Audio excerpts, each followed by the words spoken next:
Okay, so for the purposes of your practical driving test, you may be asked one of two questions on tyres.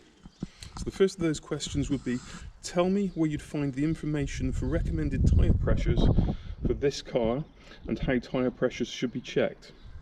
And the prescribed answer for that is that you'd find the correct pressure for the vehicle in the manufacturer's handbook, and you'd then use a reliable pressure gauge to test the tyre's pressure when the tyres are cold, not forgetting to check the spare tyre and also remembering to refit the valve caps. So that was the first question. The second question would be, tell me how you check the tyres to ensure they have sufficient tread depth and their general condition is safe for road use. And the prescribed answer is that you're looking for 1.6 millimeters of tread depth across the centre 3/4 width of the tyre around its entire circumference, and that you'll be checking for any unusual cuts or bulges in the tyre. So if you're looking just to life hack your driving test, that's all you need to do. As long as you can parrot back those answers reasonably convincingly to the examiner, that will achieve a test pass.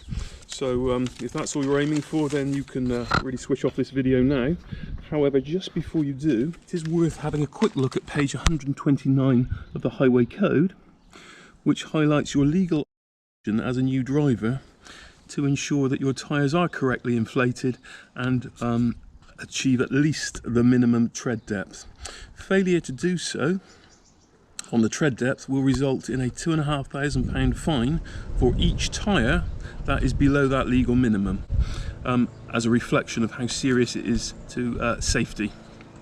So we'll now go on to have a look at tyres in a little bit more detail for those who have a deeper interest. Okay, so to a lot of people, tyres appear just to be big black donuts and they all look pretty much the same.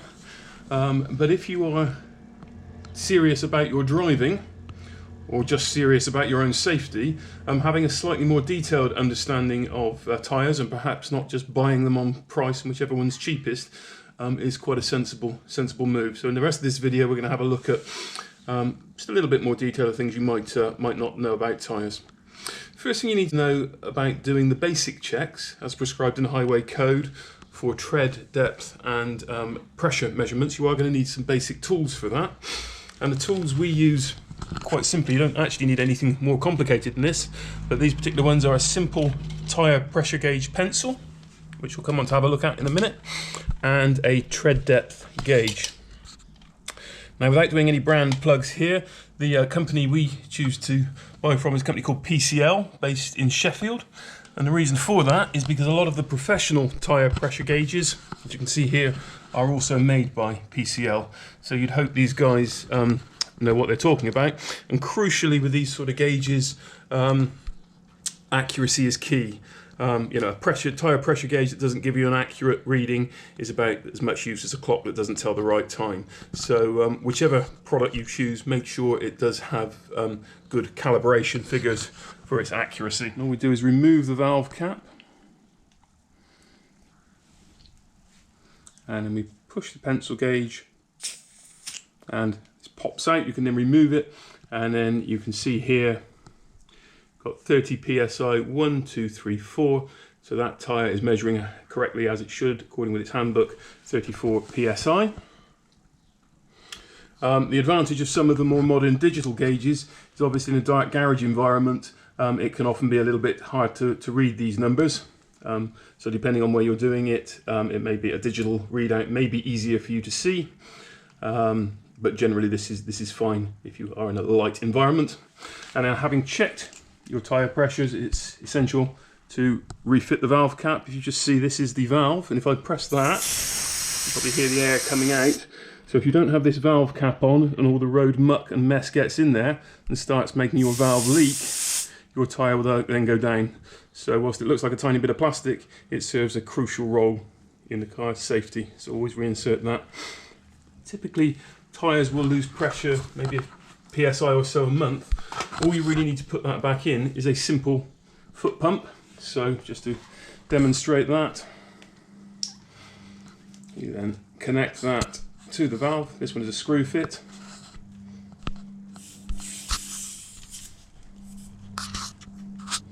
and then simply, normally with foot pressure here, you push that and gradually put air in. And they're reasonably inexpensive, you can top it up at home.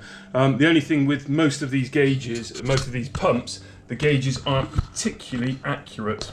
So you really want to use it just for putting the air in, and then refer to a more accurate pencil gauge. The option you have is simply go into a garage forecourt where you'll find something like this, or a modern version of it. Little wand that you connect to the valve again, and then just push, and the digital readout will tell you what the tyre pressure is, and you can adjust it accordingly.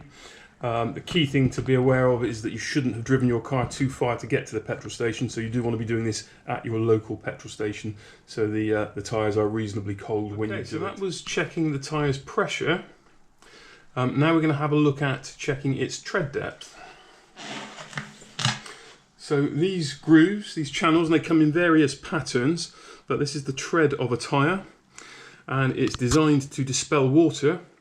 So on a rainy day, if you're going through a deep puddle and this was a smooth, flat surface, the tyre is then lifted up and skates across the top of the film of water rather than being in contact with the road. So it can't help you steer, it can't help you brake, or indeed accelerate. So you've got no control of the car. So this serves a crucially important purpose, particularly on a wet road. And we then use this tool to measure the depth of the tread. Now, a new tyre will typically have about 7 millimeters. So from the top of the face of the tyre here to the bottom of the groove would be about 7 millimeters. This tyre has obviously got some wear on it, so we'll just place this tool in. So what we do is we place the green foot across the channels, and then we give that a little push down, and a little measure comes down there, and then if we look at the top here, we can see that particular tyre still has about 6 millimeters of tread remaining. So that's a very healthy tyre in terms of its tread condition, but it's crucially important that we don't just measure it in one place. So we measure it, if you remember from the highway code definition, it needs to be at least across the centre 3/4 of the tyre. So we check it in each of the tread grooves. And what you really want to be checking for is that the tyre is wearing reasonably evenly. So whilst it will wear down over time, you want the measurements across the tyre to be pretty much the same.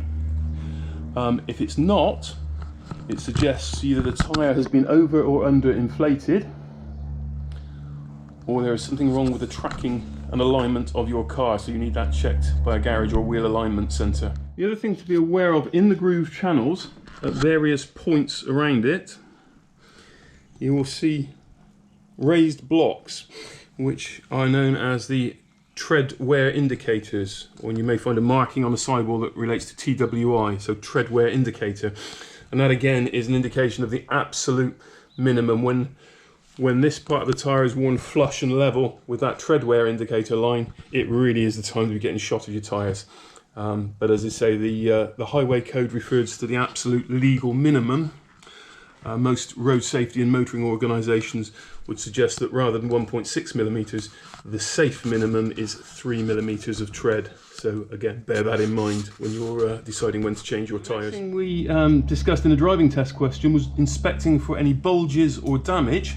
If you can look on this tyre, quite a big chunk of rubber out of there, which is highly likely to have come from either poor parallel parking, and that's why it's so important not to bash into the curb when you park, or alternatively it may have been done by a pothole, and it's very questionable whether a piece of damage like that would now pass an MOT test. On this particular one it doesn't appear to be through to the cord, but even so you'd want that checked by an expert, an MOT tester, just to take some guidance on that. The other thing to be very aware of is that any damage or puncture to a tyre sidewall cannot legally be repaired.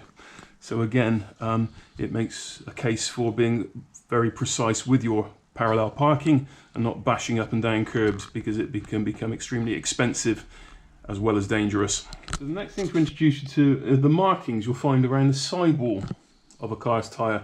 There are a lot of markings which can potentially appear confusing. So just give you a quick walkthrough of what they all mean.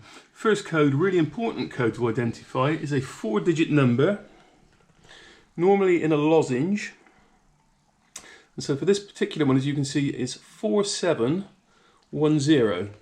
So 4710.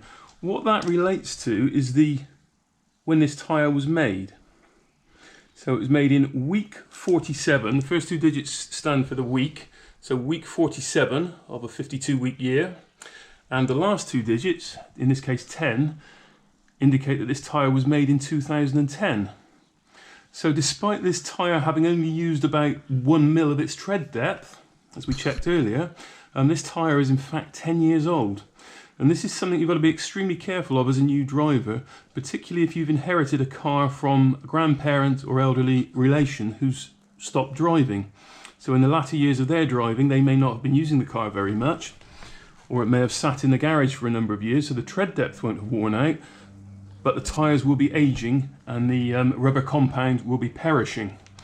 So very important to have the tyres inspected if they are getting older, and also visit a campaign called Tyre, which campaigns for safer tyres and an age limit on tyres. So the other areas to be aware of, particularly when you're thinking of replacing your tyres, is to be aware that, as I say, whilst they all look like identical black ring donuts, there are quality variations. And crucially, there's a quality variation in terms of how they perform in wet conditions, so they're wet braking. And to make that easier for consumers, we now have a simple ABC scale, A being the best and getting progressively less good. So A is the benchmark. And on each new tyre, we'll put up on the screen here the label you will see to help consumers make a simple choice. But an A-rated tyre on a wet day in an emergency braking situation will stop many meters shorter than a lesser rated tyre. So when you're thinking at, looking at the prices and considering what you're getting for your purchase on that day when you truly are making an emergency stop, those few extra pounds for the more expensive tyre will seem like money well spent. So this is quite an unusual combination and sequence of numbers. The first one, 225, is measured in millimeters. The second number, so the 40 in this case, is a percentage, and the 19 is measured in inches. Okay, so it's a potentially confusing combination here, but we'll try and demystify that a little bit. So the first figure is 255, and that relates to the width of the tyre. So if we take a tape measure here, and that tyre comes in at 255 millimeters in width, the 40 is then a percentage of that 255. So if my maths is correct, 40% of 255 is 102 millimeters.